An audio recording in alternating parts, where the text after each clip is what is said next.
So, hey, we are continuing our midwinter series as we look at the midwinter blues and how do you find God in the midst of times when he just doesn't seem to be around. Well, it was 8 a.m. Jake was on his way to his appointment like he is every Saturday morning. At only 12 years old, he had to go to this appointment 5 times a week, and he did this for the last 4 years. But this Saturday morning, something was different.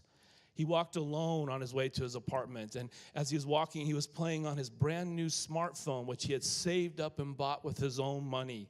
And now as he was looking down at this phone, walking on his way to his appointment, this large 15-stone man jumped out of the bushes, about 1.5 feet taller than Jake, and he jumped Jake. He grabbed for Jake's phone and took a swing for his head. Jake was getting mugged in this park in the middle of London.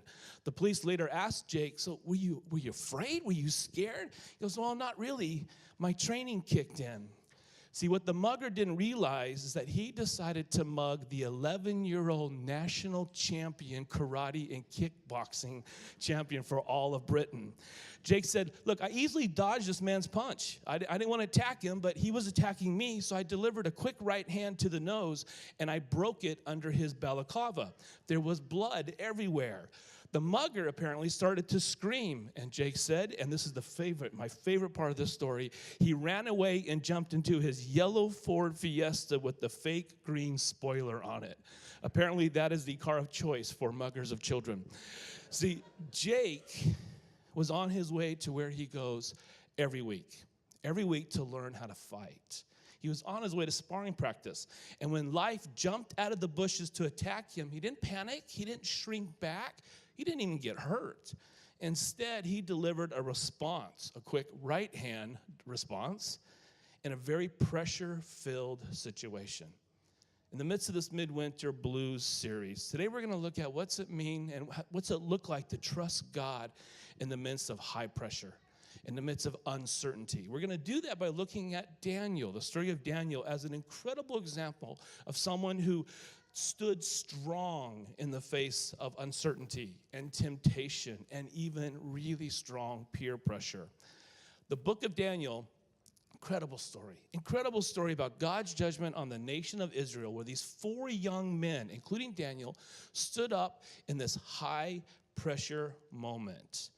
So what I want to do is let's take a quick look at this bleak and dark setting and where this story takes place. We're looking at the first verse of the first chapter in Daniel 1:1.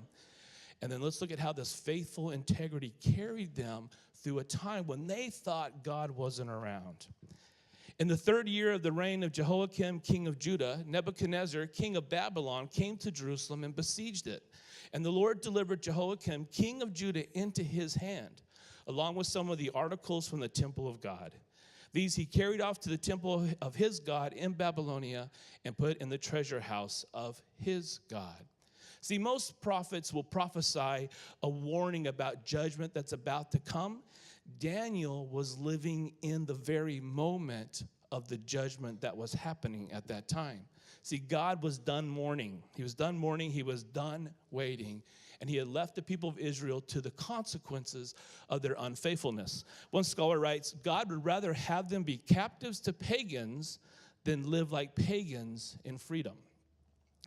So Daniel is taken out of his nation. He's taken out of his tribe. He's taken out of his home. And he is one of 4 Jewish captives in the Babylonian royal court. See, what happens is they take these people and they besiege the country and they take them into exile. And while they're in exile, while they're held in captivity, they tear them down and they tear them down and they tear them down and they tear them down. Then they go in and they choose who are going to be the young men that are going to be the next generation of leaders for Babylonia. Verse 4 says that they were to go look for young men without blemish. Now, in that culture, when you read that phrase, young men, these are boys between the ages of 13 and 15 years old. They take the impressionable ones, the ones they can kind of brainwash quite easily, the ones that are going to be the leaders of the next generation, and they erase and then they replace all of their past godly culture. See, the goal of captivity was to say, look, forget about that one and only Yahweh God stuff. Forget about those 10 rules. Forget about those 10 commandments that you used to live by. See, we got a plethora of gods for you to choose from.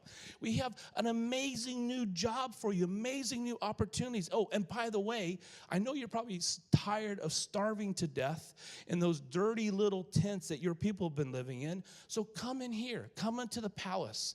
Come into the royal court, and we're going to feed you. In fact, on our way, we're going to stop at the Babylonian Barker's men's fashion shop, and we're going to dress you really, really nice. And you're going to come in, and what they would do is they would take these boys, and they would break them down in captivity, and then they would bring them into the royal court to replace what they had erased from their culture. And in the midst of all this, there's Daniel, this incredible guy. And here's the thing about Daniel. When you read about Daniel in the book of the Bible, he is one of the few biblical characters to leave a completely positive record of his leadership. That's what he did. Abraham, he didn't pull that off. Moses couldn't do that. David surely didn't do that. And they had more authority. They had more mana. But Daniel, he's a boy, and he's in captive. He's a boy prisoner in a more uncertain and more challenging circumstance than those other biblical heroes, and yet he didn't blow it. What if the second half of 2016 could look like a completely positive year for you in your faithfulness with God, in your faithfulness with each other, with your faithfulness with your neighbors, in your faithfulness during whatever winter season you are facing right now? See, that's what Daniel did. He did that. And he did it under a huge performance pressure when everybody was watching him. All eyes were on Daniel. Every single one of us goes through performance pressure seasons, right? Multiple times in our lives. High pressure times. The high pressure time when that you have to make that right decision in an instant. And everyone is watching. Everyone is looking to see if you're going to make the grade on this decision. Are you going to get an A or are you going to get an F?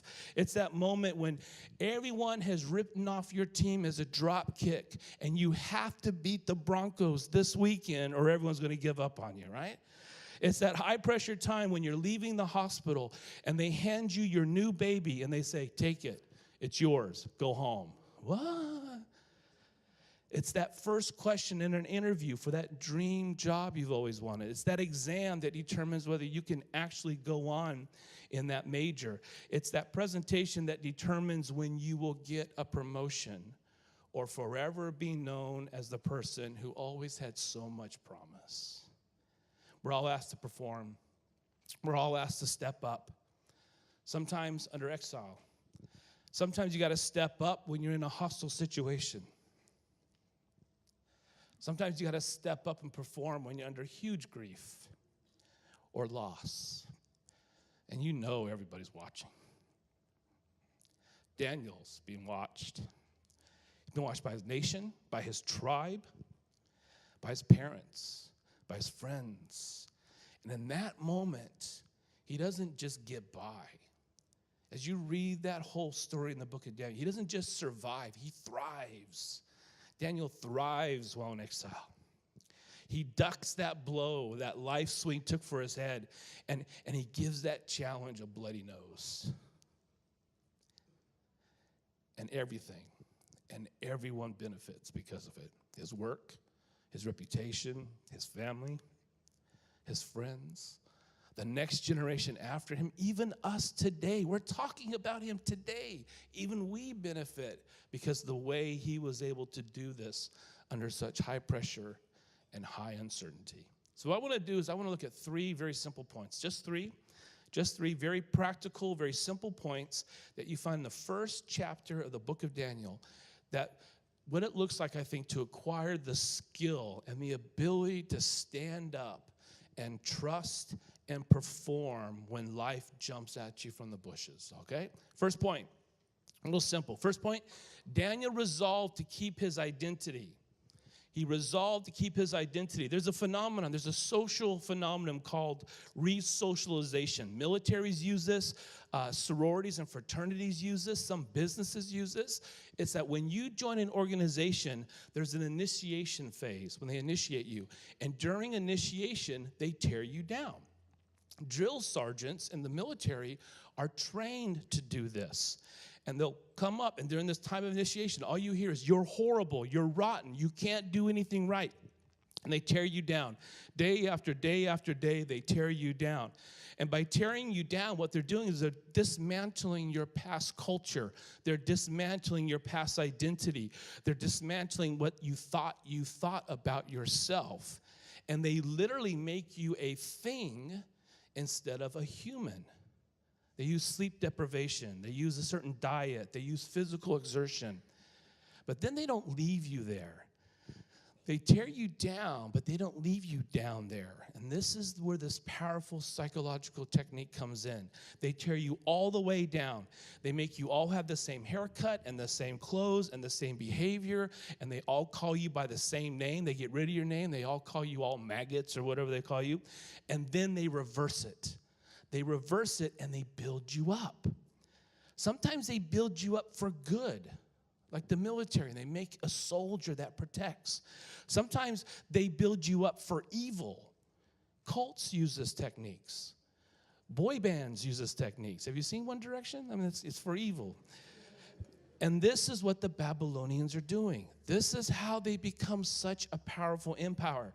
They wanted to take away all that Jewish identity of the next generation of their leaders. So look at the verses. Look what they do. They take away their names, picking up at verse 6.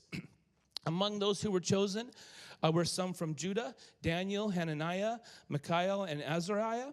And the chief official gave them new names. To Daniel, the name Belteshazzar. To Hananiah, Shadrach, to Mishael, Meshach, and to Azariah, Abednego. See, all four of the young men with their Jewish names, those are all Jewish names that had the form of God in it. See the E-L and the A-L? They're all forms of Yahweh, forms of names of God in their names. They take those names, they wipe them away, and they give them all new Babylonian names. Each of these new Babylonian names are names that refer to some of the many different Babylonian gods. What they're saying is, look, forget about your one God that you were all named after. We have multiple gods on our side. You got a choice with us. Oh, and by the way, we got great benefits with these new names. Now imagine the circumstance. They have been sieged. They have been conquered.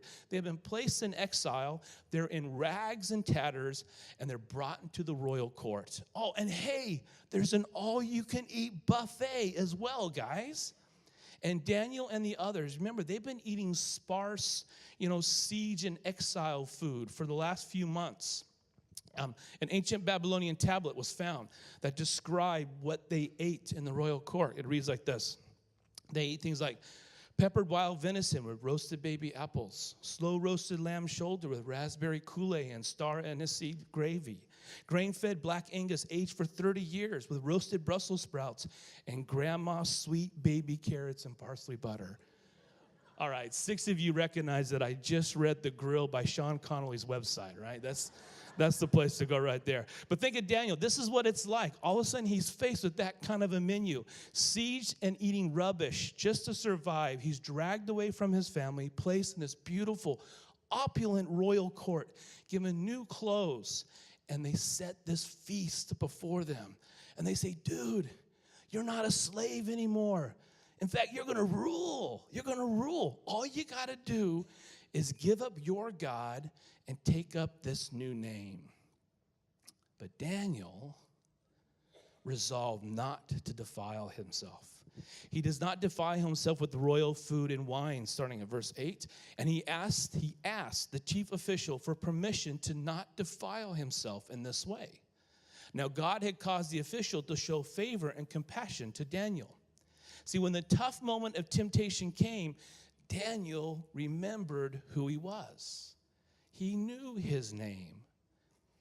You know what God says about you? Do you remember what God says about you? See, you can never be ready for that moment. That moment of temptation, that moment of doubt, that moment when you want to give up.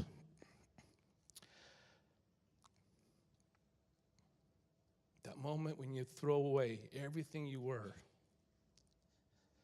for one experience to just numb the pain.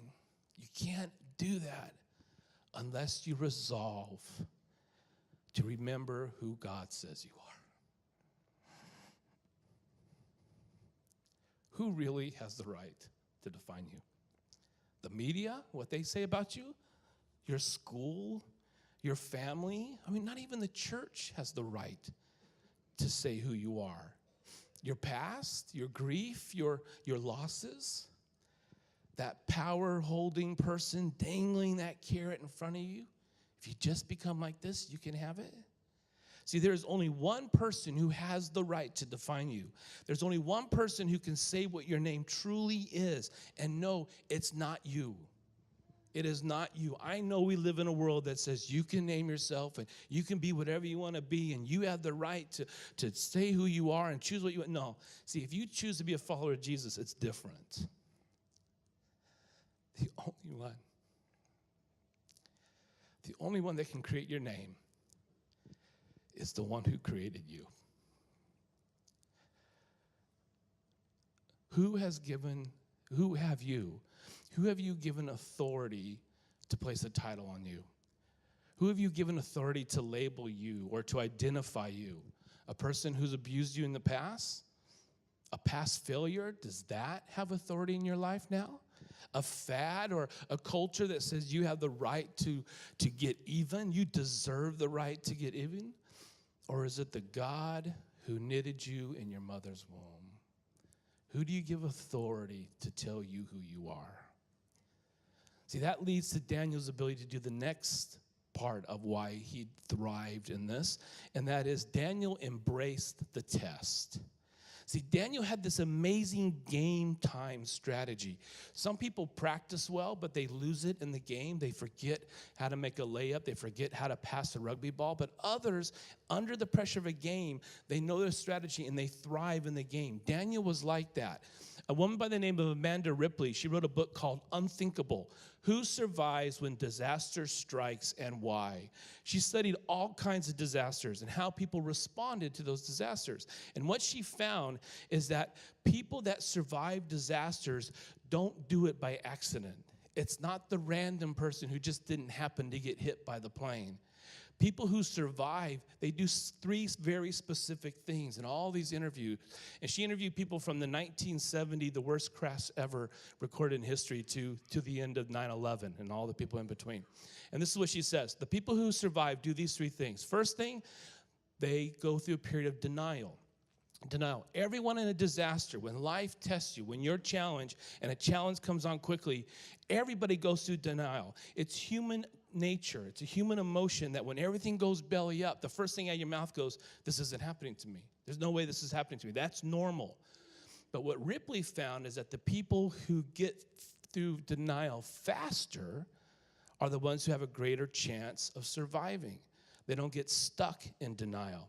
That when something goes bad with your kids, with your business, with your marriage, ask for help.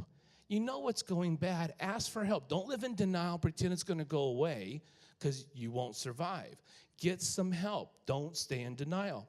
Then you go from denial into what she writes is called deliberation. Deliberation. This is the moment when you think, okay, well, what am I going to do? All right, I get it. What am I going to do? One story in the book talks about how that big plane wreck in the 1970s, when a plane came in and crashed into a crash landing into another plane that was on the tarmac that was about to take off. And as the plane came in, it ripped a hole in the fuselage. One man was sitting in the plane and recognized that the fuselage had been ripped open. Petrol was flying all over the place. And he realized this place is going to be engulfed in flames and we're going to die. He grabbed his wife's hand and immediately ran out the plane and ran a few hundred meters away, turned around, and 5 minutes later saw that there were still people sitting on the plane and watched the plane go up in flames and kill everybody.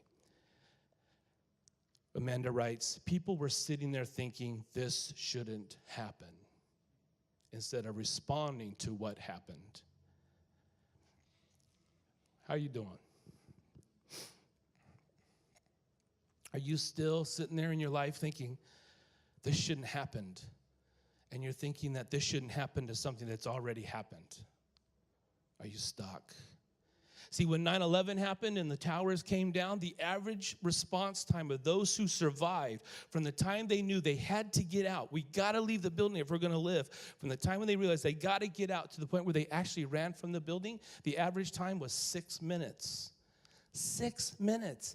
She interviewed these people, and she's found out people stayed and answered their emails before they left.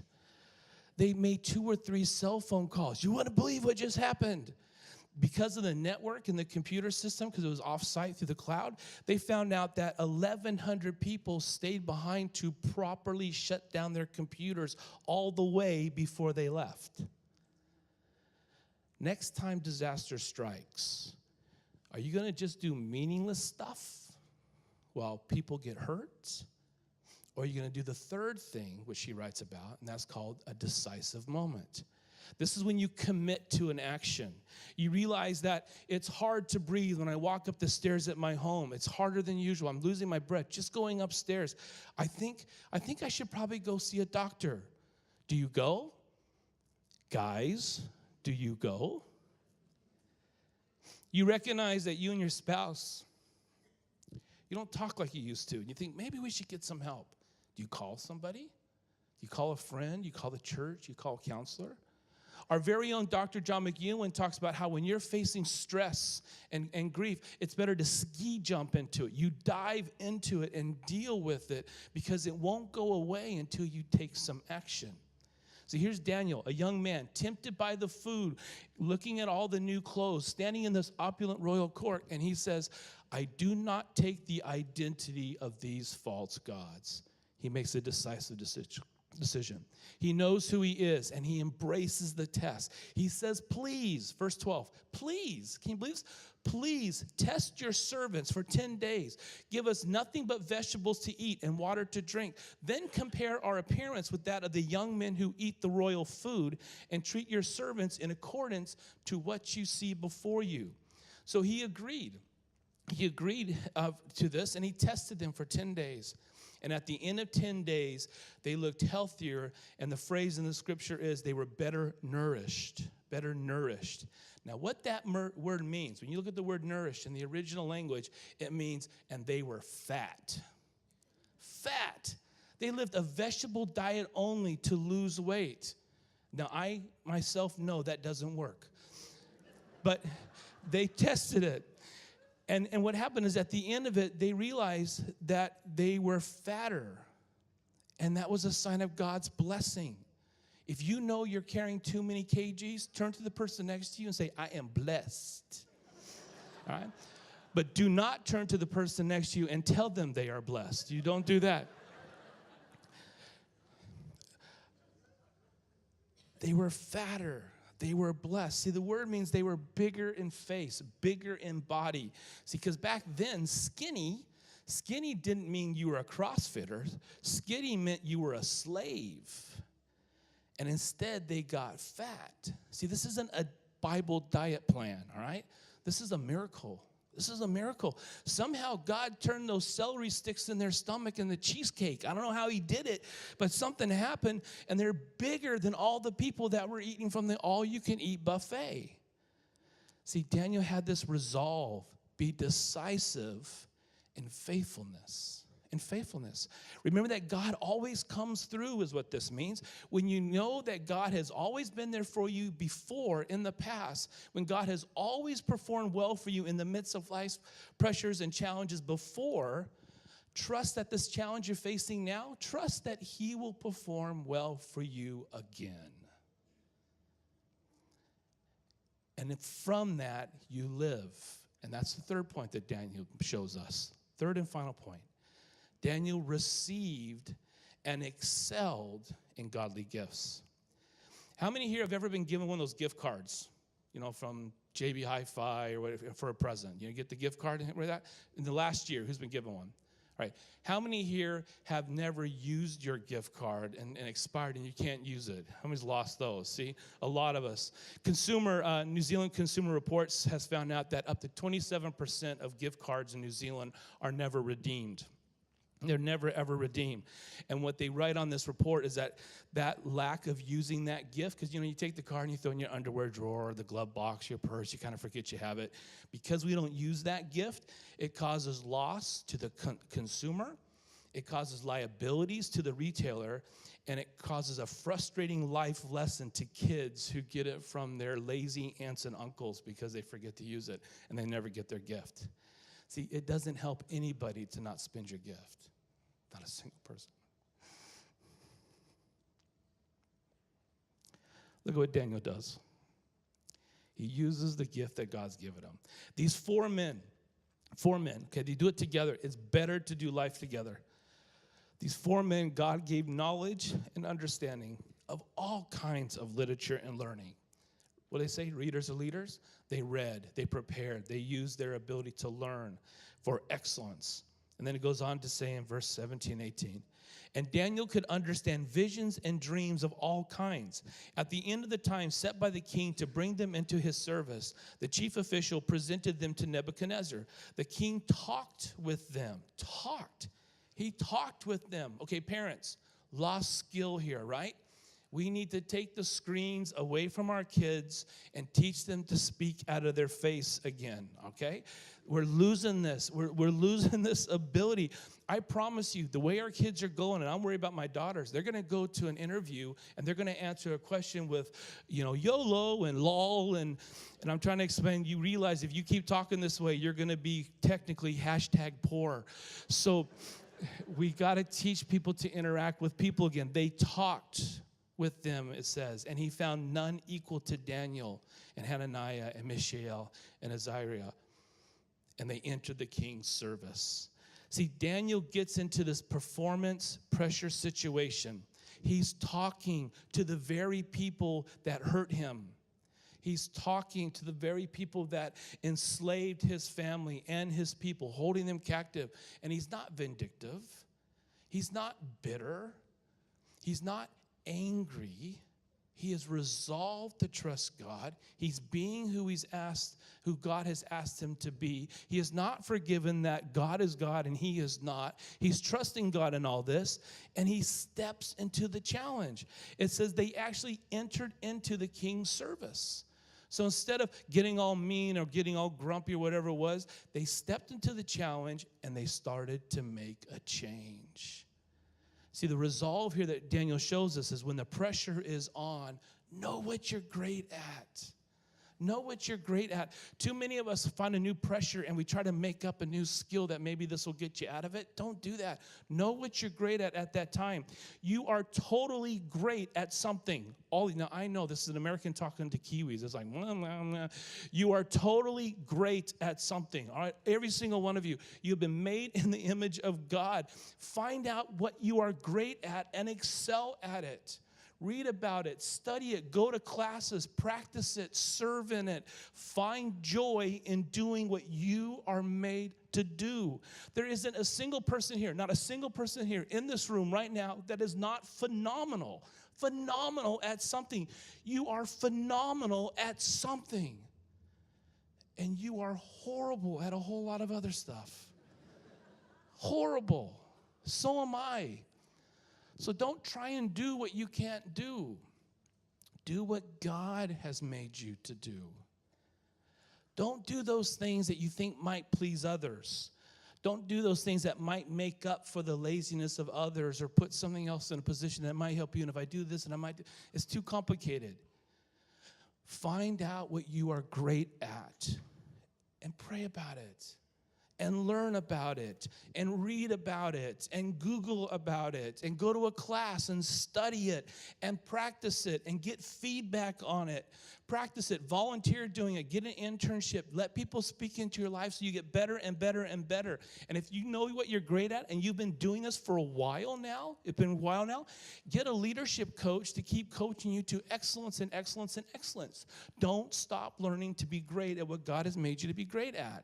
Because then the next time a trial comes, the next time your winter season blows into your life, embrace it. Step into it and do what you do best. Because I'll tell you what's going on. God's up in heaven and go, guys, dudes, come here. Angels, come here. Look down here. Watch this. She thinks I'm not helping. She thinks I don't care. She thinks I'm not even around. But watch this. Watch her nail this interview. Yes, she did it. And they're cheering and wings are flapping or whatever they got in heaven. Watch him smash this speech. He doesn't think I'm listening to his prayers. Watch him smash this speech. Watch this family. They think I have totally forsaken them. They are so stressed out about their teenager. Watch them own this challenge in their teen life. Yes, boom, mic drop, and God leaves the building. See, that's what God does. You're already wired to do this. Do it. Be the people God created you to be, and you will discover how great you are at what you do. You will own and use that unique, phenomenal skill and talent and gifts that you have been given while under pressure. And instead of whining, where's God? He's left me. No, he's not. He is cheering you on, and he's saying, just be who I made you be. Do what I made you to do, and watch. Watch what happens. See, here's the key, I think. Daniel says in verse 8, but Daniel resolved. He stood up. He resolved. I played high school football. My high school football team was horrible. You go to high school for 4 years. My second, third, and fourth year, we lost 9 out of 10 games. We were horrible. But our first year in high school, freshman year, we were the league champions. We didn't just win every game. We went on to the championship and won the whole league.